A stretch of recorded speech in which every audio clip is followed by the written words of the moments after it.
America's public schools have been transformed into godless snake pits of immorality and poor, barely adequate education.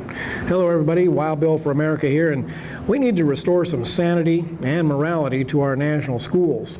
If we want to make a difference in this nation, we need to do more than just go vote every couple of years, hoping that the right person will suddenly clean up the liberal mess. Sorry folks, that is not going to happen. The Washington, D.C. politicians don't give a rat's patootie about cleaning up the schools. They're the ones who wreck the schools for their own political purposes. Poorly educated students with low moral standards are easy to turn into Democrat voters. Now that is why concerned men and women need to start cleaning up the public schools. There is a lot that we can do, and it is perfectly legal, even though the bad guys will say that it is not. Now, as many of you know, the Outlaws Chapel is now online, a place for men and women of faith who are ready to break out of the churchy church rut and to get into the fray to make a difference, to call this nation to once again be one nation under God and to act like it. Now, this week I wrote to the Outlaw Chapel's home groups with a plan to infuse knowledge of God back into the public schools, a plan that cannot be thwarted by law enforcement or godless public educators. This is something that can be done in every neighborhood, and it works. I've done it.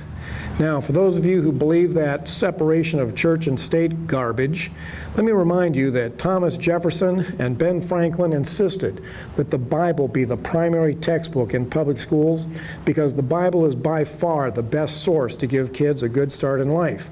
So, if the men who wrote the Constitution insisted on those things, how can they possibly be unconstitutional? Answer, they're not. Never have been. Putting the Bible right back into the public schools is one of the most important corrections for this nation, and it is 100% legitimate under the Constitution of the United States. Of course, the enemies of faith will howl like spanked monkeys. They've worked long and hard to turn our children into godless transvestites and suicidal pill poppers, generally known as Democrat voters. Yes, once a person has a basic knowledge of God and God's laws, the evils of liberalism become very apparent to them.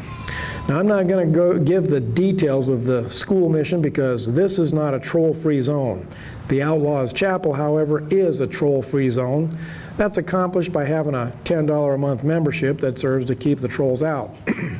If you agree that the public schools are a mess and a real threat to American freedom, then please consider joining the Outlaws Chapel and putting the school plan to work in your neighborhood. Go to www.outlawschapel.com and join your fellow scrappers in the faith. This is Wild Bill for America. Thank you for watching, and America bless God again.